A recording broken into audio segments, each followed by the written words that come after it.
يا أيها الذين آمنوا إذا نودي للصلاة من يوم الجمعة فاسعوا إلى ذكر الله وذروا البيع ذلكم خير لكم إن كنتم تعلمون.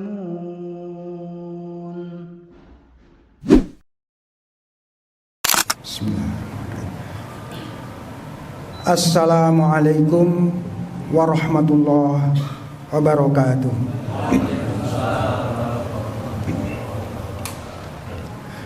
Alhamdulillah, alhamdulillahilladzi hadana li hada wa ma kunna linahtadiya laula an hadanallah. Asyhadu an la ilaha illallah wa asyhadu anna Muhammadan abduhu wa rasuluh. Allahumma sholli ala Muhammad wa ala ali Muhammad.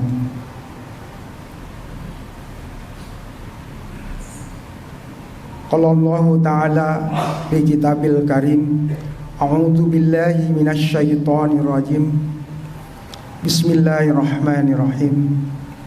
Ya ayyuhalladzina amanu kutiba alaikumus syiyam kama kutiba alal ladina min qablikum la'allakum tattaqun. Ya ayyuhalladzina amanu, ya ayyuhalladzina amanu taqullaha haqqa tuqatih wa la tamutunna illa wa antum muslimun. Ittaqullaha haitsu ma kunta. Sidang jamaah Jumat Masjid Al-Muhajirin yang sama-sama mengharap ridho Allah. Pertama-tama marilah kita panjatkan puji syukur kehadirat Allah bahwa di siang hari yang cerah ini kita masih diberikan kekuatan iman dan Islam. Kita masih diberikan sisa usia kita masing-masing. Kita masih diberikan kesempatan dan kemampuan oleh Allah untuk melangkahkan kaki ke masjid ini. Salawat dan salam marilah kita panjatkan untuk junjungan kita Nabi besar Muhammad sallallahu alaihi wasallam, untuk keluarganya, para sahabat dan para pengikutnya hingga akhir zaman. Insyaallah untuk kita dan keluarga kita sekalian. Jamaah sidang Jumat yang berbahagia, insyaallah siang hari ini khatib akan menguraikan sedikit bagaimana kaitan dengan perintah puasa, sekaligus tujuan perintah puasa adalah bagaimana kita mencapai pada ketakwaan. Kita sudah bertahun-tahun melaksanakan puasa Ramadan atau saum Ramadan. Panggilannya tadi adalah ya ayyuhalladzina amanu, hai orang-orang yang beriman. Jadi parameter pertama adalah yang dipanggil hanya orang yang beriman. Kalau tidak beriman tidak termasuk. Alhamdulillah, insya Allah kita punya tiket bahwa kita sebagai orang yang beriman. Yang kedua, diwajibkan atas kamu berpuasa sebagaimana diwajibkan atas orang-orang sebelum kamu agar kamu bertakwa. Jadi perintah yang kedua adalah tadi bagi orang yang beriman diwajibkan berpuasa, tujuannya adalah agar mencapai derajat ketakwaan. Tiap tahun kita sudah melakukan itu. Cuma pertanyaannya, sampai pada level mana ketakwaan kita?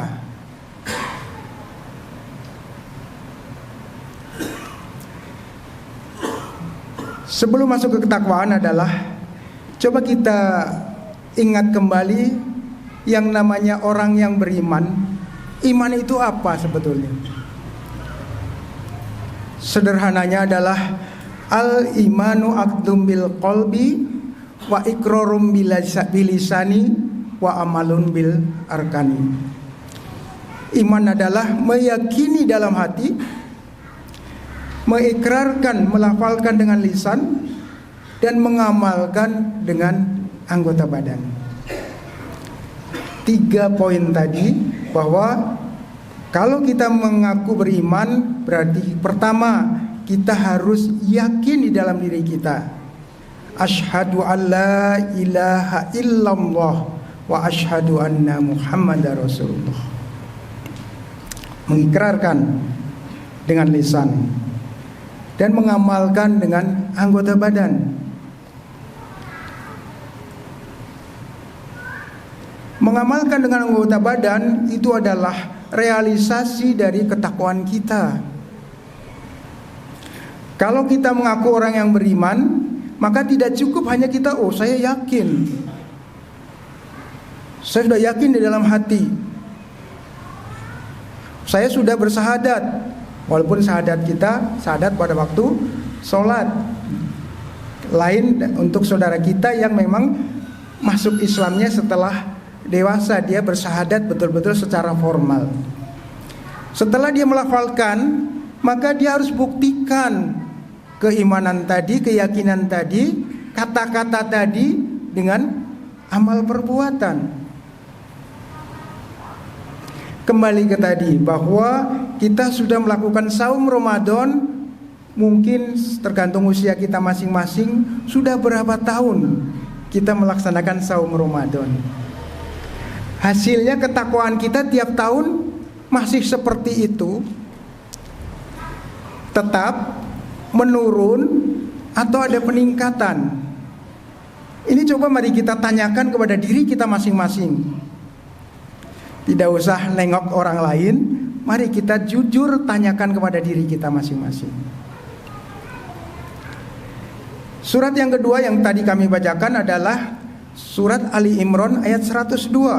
Ya ayyuhalladzina amanu taqullaha haqqa tuqatih wa la tamutunna illa wa antum muslimun. Ya ayyuhalladzina amanu. Sama panggilannya adalah hai orang-orang yang beriman.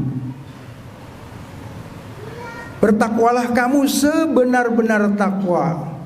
Jadi tadi target dari puasa Ramadan menjadi orang yang bertakwa, tapi takwanya harus sebenar-benar takwa.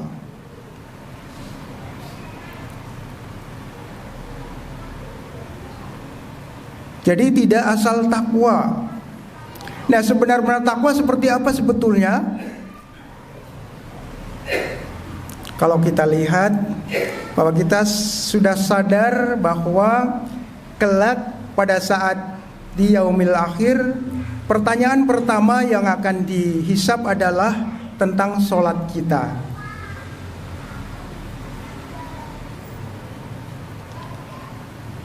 Sejauh mana sholat kita, bahwa kita menunjukkan bahwa seorang yang bertakwa, yang sebenar-benar takwa.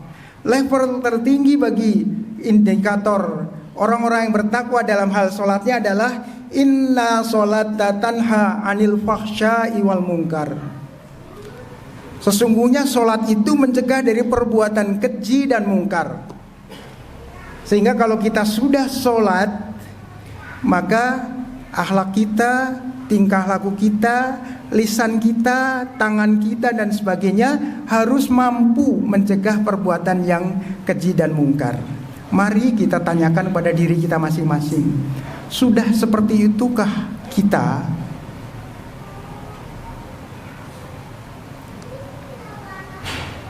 Pada kesempatan siang hari ini, kami hanya ingin membahas 2 hal saja. Yang pertama, ketakwaan dari sisi sholatnya. Yang kedua, ketakwaan dari sisi bagaimana interaksi kita dengan Al-Quran. Karena di bulan Ramadan, di samping saum kita harus persiapkan secara dini dari sekarang. Insya Allah 35 hari lagi dari sekarang. Jika tanggal 1 Maret adalah 1 Ramadan, maka 35 hari lagi dari hari ini. Tolong diingatkan kepada istri kita, anak perempuan kita, barangkali tahun lalu masih punya hutang puasa Ramadan belum dibayar. 1. Yang kedua, barangkali mungkin punya nazar, saya kalau naik pangkat mau puasa 3 hari, itu belum ditunaikan. cepat tunaikan sebelum Ramadan datang. Dan yang lebih utama lagi adalah para sahabat saat itu 6 bulan sebelum Ramadan sudah berdoa, ya Allah, sampaikanlah aku ke bulan Ramadan.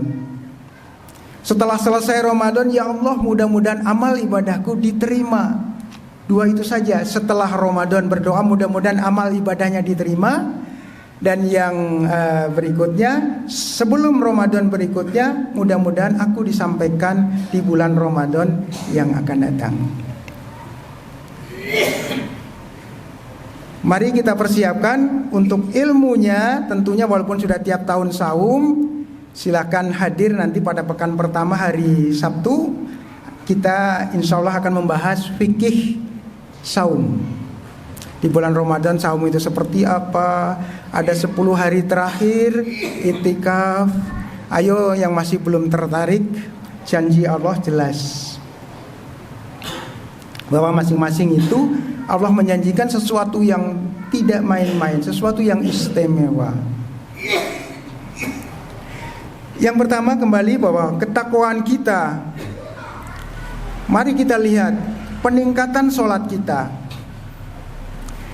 Yang pertama, laki-laki balik sholat berjamaah di masjid, nilainya 27 kali. Jangan lihat sunnah muakkadah, tapi sunnah yang sangat dianjurkan. Karena saat itu seorang sahabat yang kebetulan buta minta prioritas dispensasi kepada Allah, kepada Rasul. Ya Rasul, saya buta, rumah saya jauh, saya tidak ada yang mengantar. Apakah boleh saya sholat di rumah? Saat itu Rasul membolehkan. Tapi baru 1 langkah ditanya, apakah kau dengar azan? Ya, saya dengar. Maka penuhilah panggilan azan itu. Karena azan adalah hakikatnya adalah panggilan Allah. Orang yang buta saja, rumahnya jauh, tidak ada yang mengantar, tidak ada yang nuntun, dia tetap harus memenuhi panggilan azan atau sholat berjamaah. Yang pertama itu. Dan yang kedua, mari kita lihat apakah kalau kita sholat yang 5 waktu masih di rumah atau sudah berjamaah. Setelah berjamaah, mari kita tanya, hadirnya sebelum adzan atau setelah adzan? Mari kita tanyakan kepada diri kita masing-masing.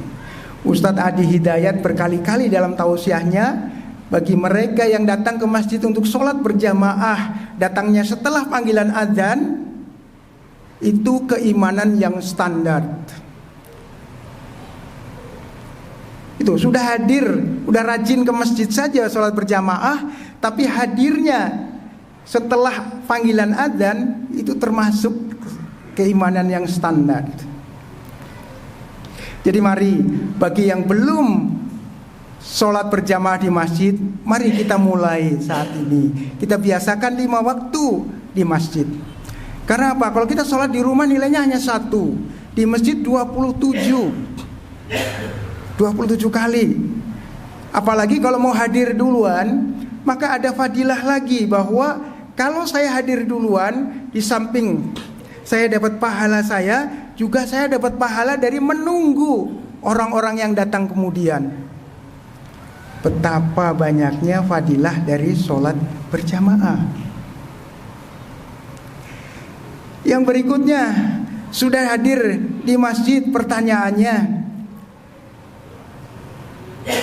selalu diulang-ulang bahwa shaf pertama adalah yang terbaik nilainya.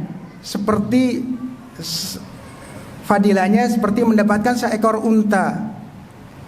Pertanyaannya, sudahkah kita berebut untuk ambil shaf pertama?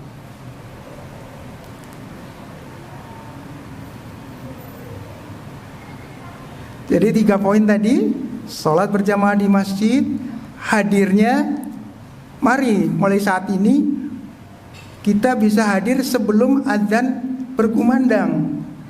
Berarti kuncinya apa? Kita harus hafal sholat subuh jam berapa, Zuhur jam berapa, asar jam berapa, maghrib jam berapa, isya jam berapa. Pada waktu kita mau berangkat, mau pergi pun juga harus selalu diingat, oh nanti sebentar lagi sholat, saya harus sholat di mana. Hadirin yang berbahagia, sebagai orang tua juga tolong ingatkan pada anak cucu kita.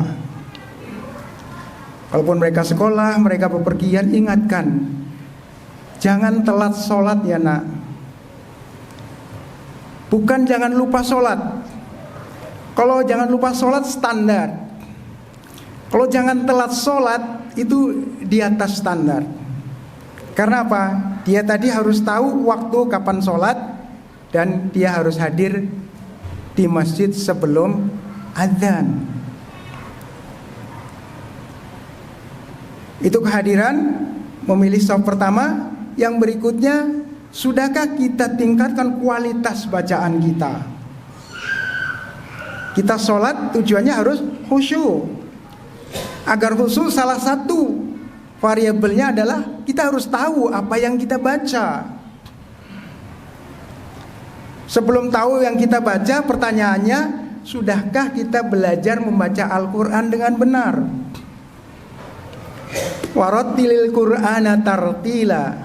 Bacalah Quran dengan tartil, dengan perlahan-lahan, dengan tajwid, dengan tahsin, dengan makhorijul huruf yang benar, dengan sifat-sifat huruf yang benar.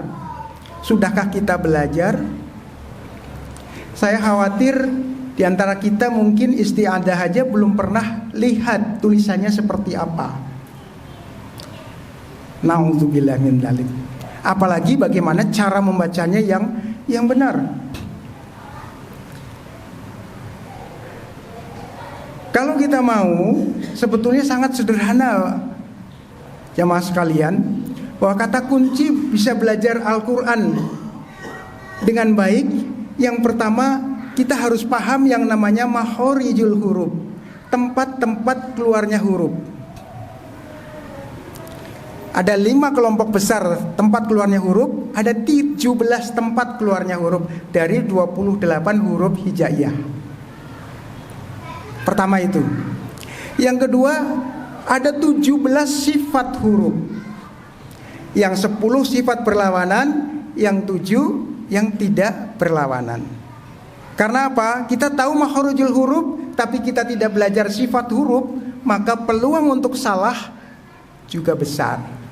Karena satu huruf yang sama, makhorijul hurufnya sama, tempat keluarnya sama, karena sifatnya berbeda. Kalau kita tidak bisa membedakan antara huruf yang satu dan yang lainnya, maka itu akan tertukar.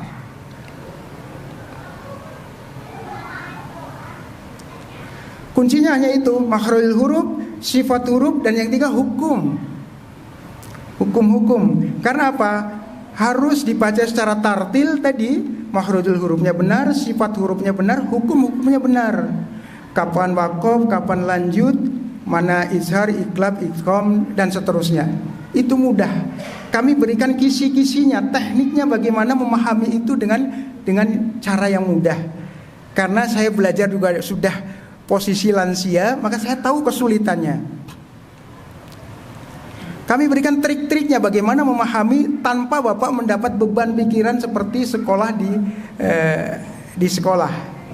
Tidak perlu ada PR dari rumah, tapi dengan gembira kita bisa belajar dan gampang untuk memahami. Jamaah sekalian, 2 hal tadi mari kita coba. Bahwa peningkatan ketakwaan kita dari sisi sholat kita, yang kedua dari sisi bacaan sholat kita.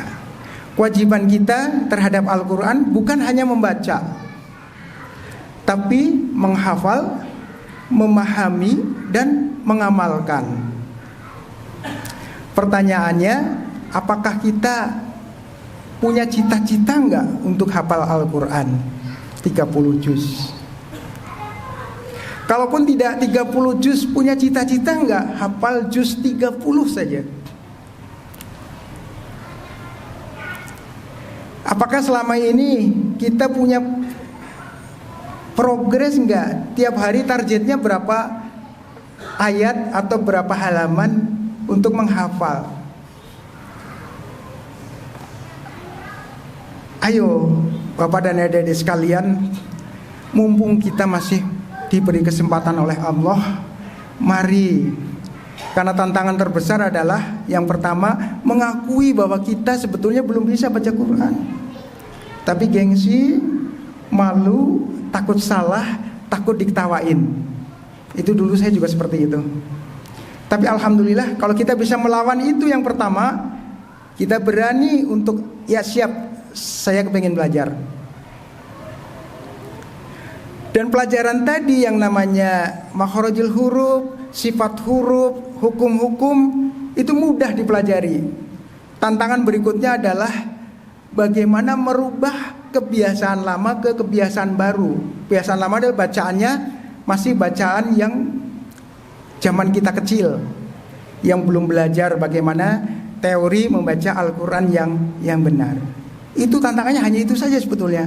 Tapi kalau kita sungguh-sungguh, kita ulang-ulang terus, insya Allah bacaan kita makin hari makin meningkat. Ayo jamaah sekalian, sekali lagi, bahwa menuju kepada ketakwaan yang sebenar-benarnya, bukan ketakwaan yang sempurna, karena kesempurnaan itu hanya milik Allah.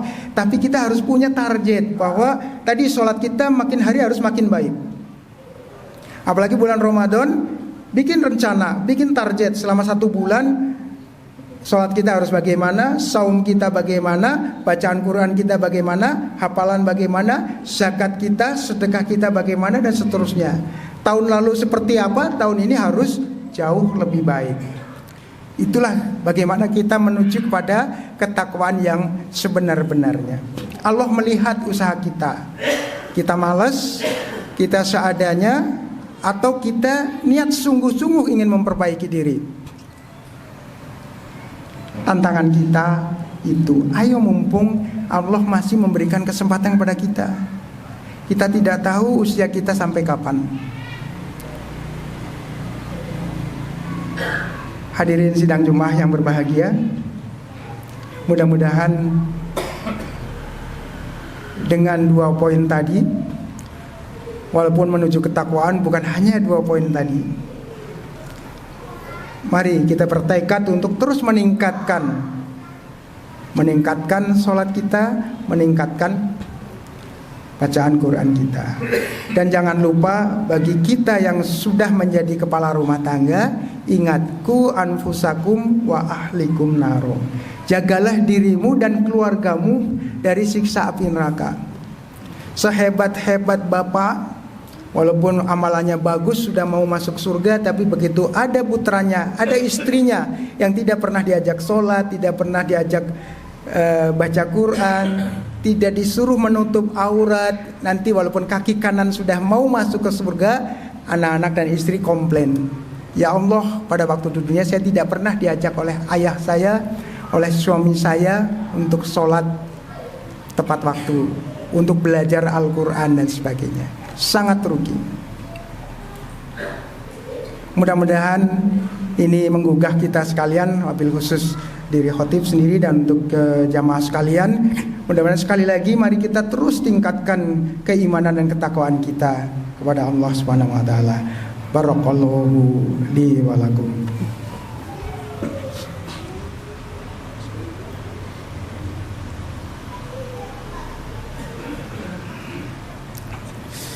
Alhamdulillahilladzi hadana li hada wa ma kunna linahtadiya laula an hadanallah. Asyhadu an la ilaha illallah wahdahu la syarikalah wa asyhadu anna Muhammadan abduhu wa rasuluh. Allahumma shalli ala Muhammad wa ala ali Muhammad. Hadirin sekalian, sekali lagi menutup khutbah yang kedua ini, tidak bosan-bosannya saya mengajak pada diri saya sendiri maupun kepada hadirin sekalian. Sekali lagi, mari terus kita tingkatkan ketakwaan kita kepada Allah dalam berbagai amalan tadi. Memang Bapak sekalian, ada ayat yang lain di At-Taqabun ayat 16. Wattaqullaha mastata'tum. Bertakwalah kamu kepada Allah semampumu. Tapi ingat, jangan terjemahkanlah itu kan perintahnya semampumu. Ya, semampu saya aja. Atau di Al-Baqarah 286, la yukallifullahu nafsan illa wus'aha. Allah tidak membebani umatnya sesuai dengan atau di luar kemampuannya. Tapi bukan berarti kita enak-enak. Tetap kita harus berjuang maksimal sesuai dengan kemampuan, adalah sesuai setelah kita maksimal berusaha, bukan ala kadarnya atau sekedarnya. Itu saja, mudah-mudahan apa yang siang hari ini kita sama-sama renungi.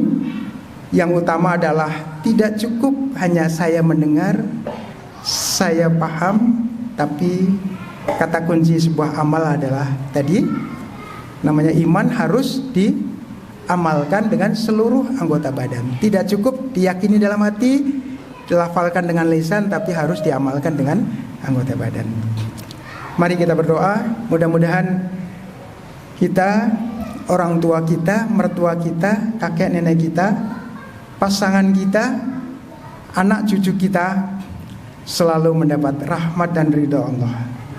A'udzubillahi minasyaitonirrajim. Bismillahirrahmanirrahim. Allahumma sholli ala Muhammad wa ala ali Muhammad birahmatika ya arhamar rahimin.